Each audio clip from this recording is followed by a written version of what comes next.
Diversity is one of the greatest strengths in the modern workplace. Over the past few decades, employers have recognized how the input and unique contributions of employees with varying backgrounds can help to build a vital, productive, and profitable workforce. At the same time, managers must be sensitive to actions or behaviors that are offensive to members of their teams and take immediate steps to put a stop to such conduct.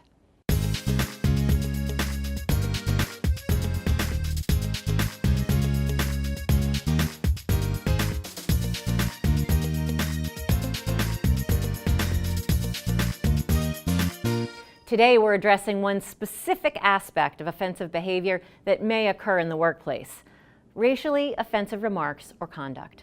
As a manager, you of course want to foster teamwork among your employees, and joking is often part of developing camaraderie and good working relationships.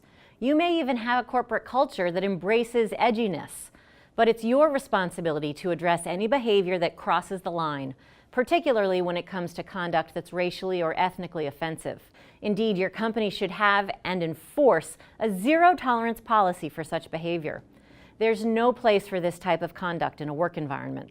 Let's take a look at some of the consequences of racially offensive remarks in the workplace. First, they're just that, offensive and alienating. Such remarks can demotivate employees and harm a company's reputation both internally and among clients or customers. Finally, these kinds of remarks may rise to the level of unlawful harassment. To that last point, harassment is a form of employment discrimination that violates federal law and the law in many states. Under federal law, harassment is defined as unwelcome conduct that's based on race, color, religion, sex, national origin, age, 40 or older, disability, or genetic information. Harassment's illegal when enduring the offensive conduct becomes a condition of continued employment, or the conduct is severe and pervasive enough to create a work environment that a reasonable person would consider intimidating, hostile, or abusive. Offensive conduct may include, but is not limited to, offensive jokes, slurs, epithets or name-calling, ridicule or mockery, and insults or put-downs.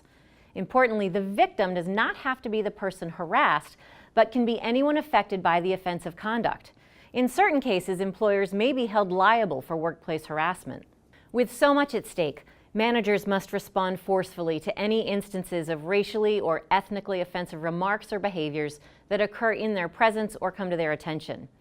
In such an instance, address the situation immediately and explain to your employee that that behavior is unacceptable and must not happen again. Be direct, firm, and factual, and confine your discussion to the specific behavior. Report any incident to HR so it can be determined whether a detailed harassment investigation may be necessary. Follow your company's policy regarding employee discipline.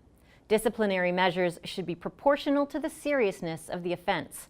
For example, in the case of a single off-color remark by an individual with no prior history of similar misconduct, counseling and an oral warning might be all that's necessary.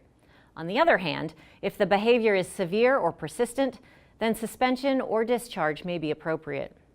In all cases, it's important to work with HR before taking any disciplinary action to ensure compliance with company policy and applicable law, as well as to ensure proper documentation of the incident and any investigation and remedial actions taken. It's also essential for employees to know that they will not face retaliation for reporting or complaining about any instances of offensive behavior or for participating in any investigations regarding such conduct. As a general rule, all companies should have a policy in place that clearly states a commitment to workplace diversity and outlines the consequences for discriminatory conduct. The policy should be included in the employee handbook as well as posted on the company intranet if applicable. If circumstances allow, also consider conducting formal diversity training for all employees. Finally, commit to implementing workplace diversity best practices, including not making assumptions based on race, ethnicity, gender, disability, or the like, respecting all cultures, traditions, and circumstances that may require accommodation, refusing to allow inappropriate jokes, language, or behavior, treating all employees equitably, and engaging in ongoing dialogue regarding diversity. For more information on workplace diversity and discrimination, click on the Resource Center tab in the HR library.